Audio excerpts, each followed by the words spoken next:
Dans cette vidéo, on va t'expliquer comment est-ce que tu peux vraiment gagner de l'argent avec ton compte Instagram. Même si tu as 0 abonnés, même si tu as 50 abonnés, même si tu as 200 abonnés, pas besoin d'être un influenceur pour gagner de l'argent avec Instagram. On va t'expliquer la méthode pas à pas qu'il faut utiliser. On va t'expliquer les différentes étapes dans lesquelles tu peux réussir et tu vas voir que c'est accessible à tout le monde. Même avec 0 abonnés, c'est quelque chose qui est possible de faire. Et pour faire cette interview, je ne suis pas seul et tu vas découvrir dans cette vidéo de qui est-ce qu'il s'agit. C'est parti. Merci William, salut à tous. D'ailleurs, si vous n'avez pas vu la première vidéo qu'on a fait avec William, on parlait un peu de la réussite sur Instagram, allez la voir. Je pense que ça pourra vous aider pour mieux comprendre cette vidéo également. Ouais, carrément, alors, la conversion sur Instagram, en gros, comment gagner de l'argent sur Instagram, c'est convertir son audience. Convertir son audience, mais vous allez voir qu'on ne va pas forcément aller toucher que notre audience.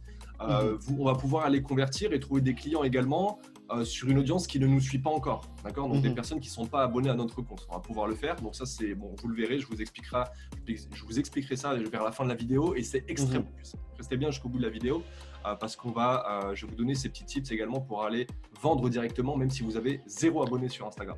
Yes. Vous pouvez vendre sur Instagram, vous pouvez vendre principalement, on trouve 3 services sur Instagram, après il y en a plein d'autres, mais premièrement c'est les e-commerçants, donc renvoyer du trafic vers sa boutique. Deuxièmement c'est l'affiliation, donc mettre un lien d'affiliation dans sa bio par exemple et envoyer sur une page et toucher des commissions. Troisièmement, on a un troisième profil, il y en a d'autres, mais c'est les 3 plus gros profils sur Instagram pour gagner de l'argent, pour monétiser un compte Instagram. Le troisième c'est envoyer sur sa propre page de vente et vendre du coaching ou envoyer vers un appel, d'accord, ou un appel stratégique, etc., ce que vous voulez. Si jamais vous êtes consultant, coach, si vous êtes une agence, si vous êtes prestataire de services, etc. Sur Instagram, beaucoup de personnes savent comment gagner des abonnés maintenant. Mais peu de personnes savent encore comment convertir sur Instagram. Ça va être technique ce que je vais vous dire, mais prenez des notes et c'est comme ça que vous allez passer à un niveau supérieur. Et je vais être loin du discours que vous avez déjà entendu à droite à gauche sur les vidéos YouTube, qui sont des discours trop linéaires et qui vous apprennent rien au final et des choses que vous ne pouvez pas appliquer après avoir vu la vidéo. Dans votre audience, il faut savoir que vous avez plusieurs profils, mais on va pas. Voilà. Vous avez 95% de votre audience qui n'est pas prête à convertir tout de suite. C'est-à-dire ces 95%-là ne vont pas forcément vous envoyer un DM. Donc un DM, c'est les messages privés sur Instagram pour en savoir plus sur votre produit, offre ou service. Ces personnes-là ne seront pas d'elles-mêmes, elles ne vont pas vous contacter. Pourquoi? Parce qu'elles ont peut-être un problème à résoudre, mais elles ne savent pas que vous avez la solution. Ou elles ont peut-être un problème à résoudre, mais elles ne savent pas qu'il y a une solution. D'accord? Donc ces deux profils-là, ça fait partie de 95% de votre. Et nous, pour faire de l'argent sur Instagram, on va essayer de toucher ces 95%. Et les 5 autres pourcents restants, c'est des personnes qui savent qu'elles ont un problème, qu'elles veulent résoudre ou qu'elles ont besoin de vos produits, tout simplement. Et elles savent qu'il y a une solution. Donc pour toucher ces 95 autres pourcents restants, il faut faire ce qu'on appelle de la prospection. C'est très important de prospecter sur Instagram. Il y a trop peu de personnes qui le font. Il y a beaucoup de personnes qui partagent en story, etc., qui racontent leur vie en story, qui montrent les coulisses de leur business, qui apportent de la valeur en story. C'est très bien.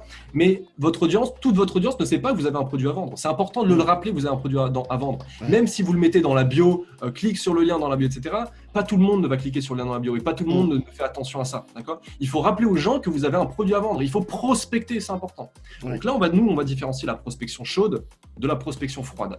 Et nous, on va parler à la fin de cette vidéo de la prospection froide. C'est là où on va aller toucher une audience qui ne nous suit pas, des abonnés qui ne nous suivent pas. Donc, on va essayer de trouver des clients sur une audience qui ne nous suit pas. Et là, c'est là où vous allez pouvoir faire beaucoup d'argent également. Pourquoi? Parce que en général, la conversion se trouve dans la conversation. Donc, si vous vendez des produits chers également, c'est très intéressant Instagram. J'ai des clients qui vendent des produits à 10 000, 15 000, 50 000 euros. Bon, là, 50 000, c'est des prestations de service en général. Ouais, c'est ça. Ok. Voilà. Donc, comment faire la prospection chaude? En général, on le fait dans les stories, dans les lives et dans les vidéos IGTV. Je donne un exemple pour que ton audience comprenne peut-être un peu mieux si jamais ils ne sont pas à l'aise avec Instagram. Lorsque William, je ne sais pas si tu le fais dans tes vidéos, mais je pense que dans ta description, tu as un contenu premium à donner à ton audience. Lorsque par exemple dans tes vidéos YouTube, tu peux dire, ou lorsque vous êtes sur IGTV, vous pouvez dire, cliquez sur le lien dans la bio et récupérez le contenu premium. D'accord? Donc ce contenu-là, c'est pour marquer votre autorité, pour que William vous montre à vous qu'il est légitime, que c'est un expert. Voilà, ce contenu-là, c'est pour montrer que c'est un expert. Et voilà. En story, un message de prospection, c'est simple. C'est un premier message pour hooker, pour capter l'attention. Un deuxième message commercial. Et le troisième message, c'est un appel à l'action, un CTA. Donc, un appel à l'action, c'est envoyez-moi un DM si vous êtes intéressé, par exemple.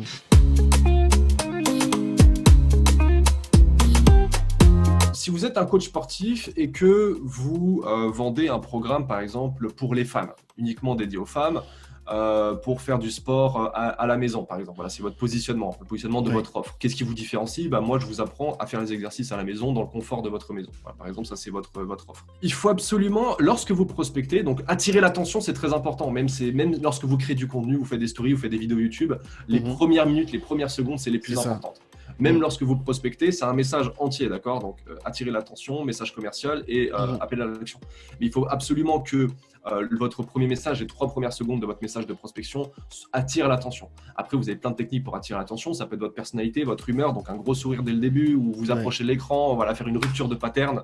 Donc, captez l'attention premièrement. Ensuite, le message commercial, il faut absolument pas que ce soit, il faut pas absolument pas que vous parliez du problème en lui-même. Il faut que vous parliez de l'impact que ce problème-là a dans la vie du prospect. Pourquoi? Parce qu'il y a une chose, un des leviers marketing les plus puissants de notre génération et depuis l'histoire humaine, depuis que l'humain a posé le pied sur cette terre, depuis les Cro-Magnons, c'est l'imaginaire de l'être humain. Notre imaginaire est extrêmement puissant. Les plus grands marketeurs du monde depuis des siècles utilisent cette technique-là. Donc nous, on vous parle souvent du storytelling. Le storytelling, c'est raconter des histoires. Et pourquoi? Parce que lorsqu'on raconte une histoire, ça développe l'imaginaire de la personne à laquelle vous parlez. Donc forcément, elle sera plus attentive à ce que vous allez dire. C'est pour ça qu'on utilise beaucoup le storytelling sur des pages de vente, parce que ça développe l'imaginaire.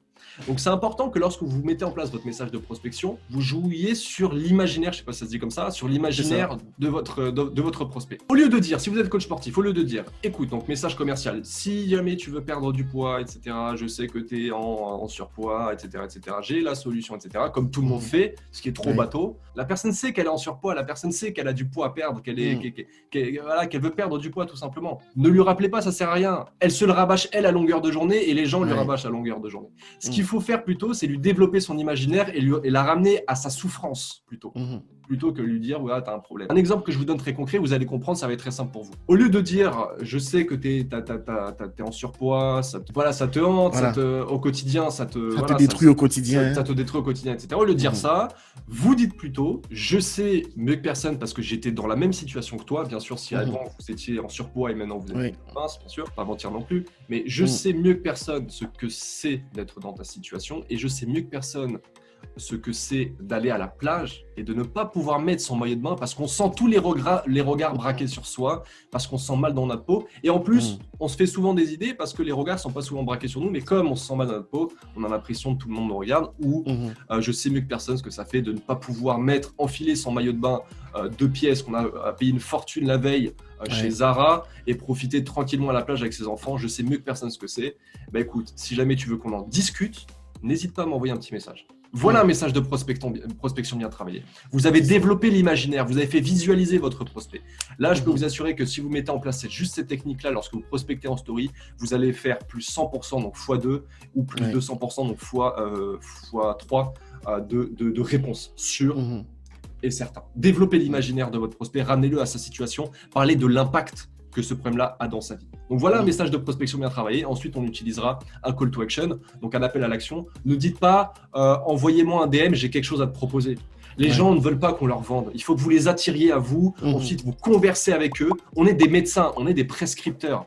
Si jamais vous êtes coach, consultant, prestataire de service, du moins, d'accord. Si vous êtes un commerçant, c'est un peu différent. Vous assouvissez un autre besoin. Mais si jamais vous êtes coach, il ne faut pas oublier qu'on est des prescripteurs, on est des médecins. Une personne vient avec un problème et nous, on lui prescrit la solution, tout simplement.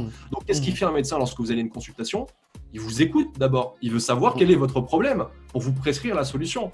Donc, d'abord, vous écoutez la personne lorsque vous l'avez en DM, vous conversez avec elle, vous écoutez la personne, vous lui posez des questions, vous considérez la personne et ensuite, vous parlez de vous et ensuite, vous parlez de votre produit à la fin. Les caractéristiques de votre produit, c'est qu'à la fin. On ne parle jamais des caractéristiques du produit au début. Ne faites pas de la prospection en disant j'ai la meilleure formation, etc.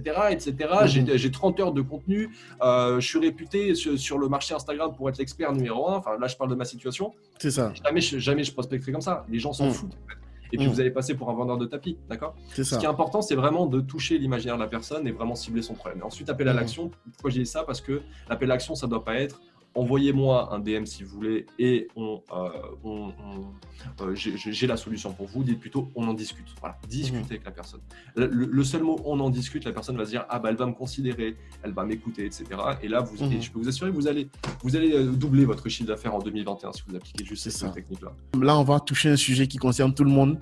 Comment avoir des abonnés. Là, on va pas parler que d'argent parce que bon, comme tu dis, il y en a qui veulent avoir des abonnés juste pour le personal branding, pour flatter l'ego. Dommage, mais bon, écoute, c'est un peu ça le but. Oui. Et on va voir ça dans la prochaine vidéo. Allez, ciao tout le monde. Ciao.